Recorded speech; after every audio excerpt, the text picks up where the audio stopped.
দিনাজপুরের হিলিতে স্থানীয় যুব সমাজের উদ্যোগে আয়োজন করা হয় নারী ফুটবল ম্যাচ। কিন্তু নারীরা এলাকায় ফুটবল খেলবেন তা মেনে নিতে পারছিলেন না স্থানীয় কিছু লোকজন। এরই পরিপ্রেক্ষিতে মঙ্গলবার বিকেলে খেলা শুরুর আগ মুহূর্তে তৌহিদি জনতার ব্যানারে খেলার প্রতিবাদ করলে তাদের সঙ্গে আয়োজকদের সংঘর্ষ হয়। এতে বন্ধ হয়ে যায় নারী ফুটবল ম্যাচটি। বুধবার জয়পুরহাটের আক্কেলপুরে তিলকপুর উচ্চ বিদ্যালয় মাঠে জয়পুরহাট ও রংপুর দলের মধ্যে একটি প্রীতি ম্যাচ অনুষ্ঠিত হওয়ার কথা থাকলেও মঙ্গলবার বিকেলে খেলার মাঠে ঘেরাও করা টিনের বেড়াসহ প্যান্ডেল ও মঞ্চ তছনছ করে স্থানীয় কয়েকজন। একই দিন বিকেলে বাংলাদেশ চীন মৈত্রী সম্মেলন কেন্দ্রে কওমি উদ্যোক্তাদের আয়োজনে উদ্যোক্তা সম্মেলনে একজন নারী সাংবাদিককে প্রবেশে বাধা দেওয়ার অভিযোগ ওঠে। যে অনুষ্ঠানে প্রধান অতিথি ছিলেন ধর্ম উপদেষ্টা আফম খালিদ হোসেন। দেশে নারীদের অবমাননা করে একের পর এক ঘটনায় গভীর উদ্বেগ জানিয়েছে অন্তর্বর্তী সরকার।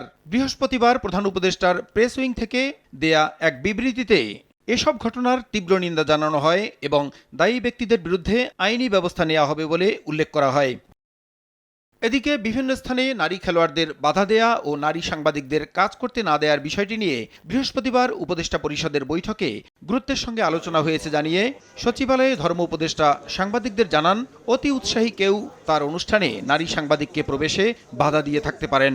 এর সঙ্গে তার মন্ত্রণালয় ও আয়োজকরা জড়িত নয়। এই প্রসঙ্গ মাঝে মধ্যে উঠে আজকে উঠছে যে নারী সাংবাদিকের প্রতি বৈষম্য করা হয়েছে। আমরা একটু অনেকে আমার কাছে জানতে চেয়েছে, লোকাল অ্যাডমিনিস্ট্রেশনের মাধ্যমে এটা দেখা হবে। তৃতীয় কোনো পক্ষ অতি উৎসাহী হয়ে করতে পারে। ধর্ম মন্ত্রণালয়ে সবসময় নারী পুরুষ সাংবাদিক যারা আপনার পেশাগত দায়িত্ব পালন করবেন তাদের জন্য দরজা উন্মুক্ত। এ ধরনের ঘটনার যেন পুনরাবৃত্তি না ঘটে সে ব্যাপারে উপদেষ্টা পরিষদ ও স্থানীয় প্রশাসনকে সতর্ক থাকতে প্রধান উপদেষ্টা নির্দেশনা দিয়েছেন বলেও জানান তিনি। ক্যাবিনেটে উনি বলছেন এটা অ্যাডমিনিস্ট্রেশন দেখবে। প্রসূন আশিস, সময় সংবাদ, ঢাকা।